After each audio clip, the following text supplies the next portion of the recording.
नमस्कार दोस्तों, स्वागत है आप सभी का एक बार फिर से अपने स्टडी प्लेटफॉर्म RS Academy 24 में।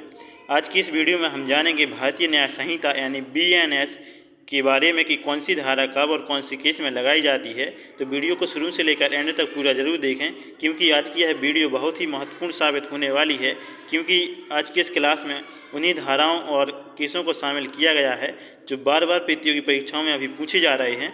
तो चलिए साथियों, शुरुआत करते हैं आज की इस क्लास का इस पहली स्लाइड के साथ। तो पहली स्लाइड में हम देखेंगे कि कौन सी धारा कब लगती है और कौन से अपराध में। तो जो इस पहले जिसका नाम था आईपीसी को बदल के कह दिया गया है BNS। आईपीसी का जो पूरा फॉर्म था यानी इंडियन पैनल था और कोड था, और इसका जो BNS है यानी भारतीय न्याय संहिता इसका नाम दिया गया है।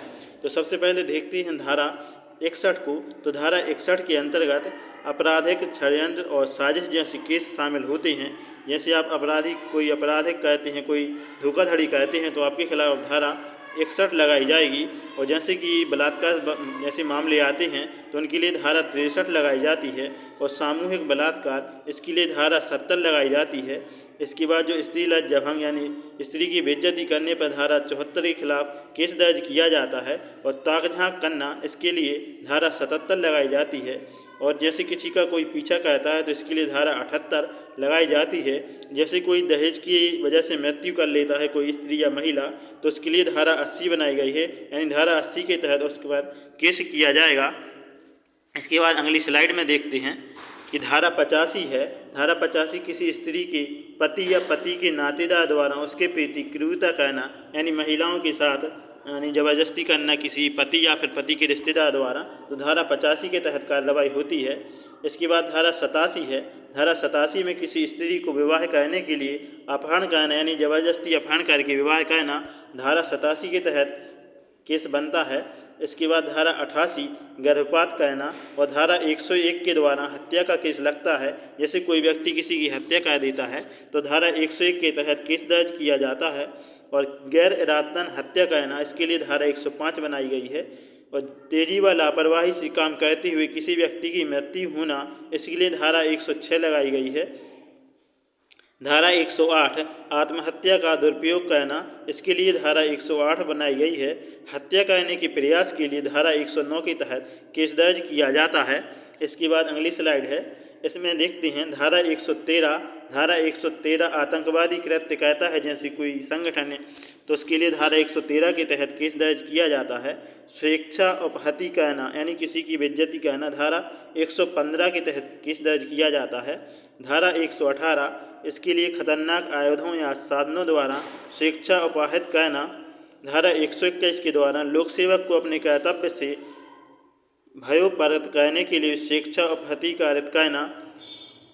धारा 132 के द्वारा लोक सेवक सरकारी कर्मचारी को अपने कर्तव्य निर्वहन में रुकावट डालना। जैसे कोई व्यक्ति किसी सरकारी कर्मचारी को कार्य करने में रुकावट पैदा करता है तो उसके तहत उसके लिए धारा 132 के तहत कार्रवाई की जाती है।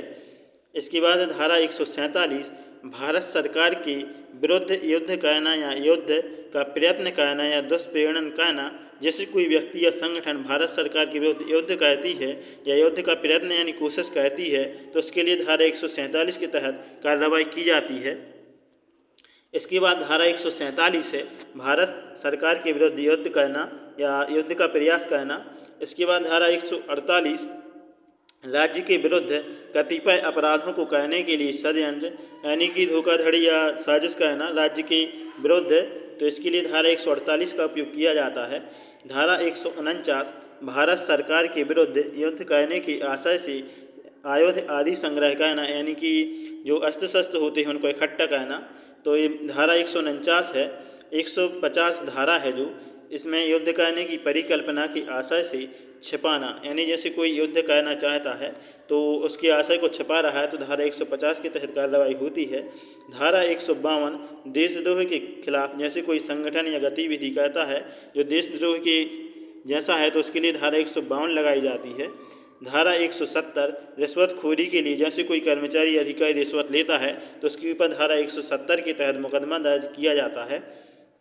धारा 189 इसमें विधि विरुद्ध जमाव यानी नियम के विरुद्ध किसी चीज़ का जमाव या फिर संपत्ति इकट्ठी की जाती है तो धारा 189 के तहत तहत उनके ऊपर कार्रवाई की जाती है।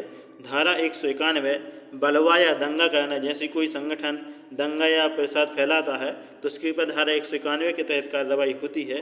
धारा 191(3) घातक आयुधों से बलवा करना, यानी कि खतरनाक हथियारों से क्या करना, दंगा फैलाना।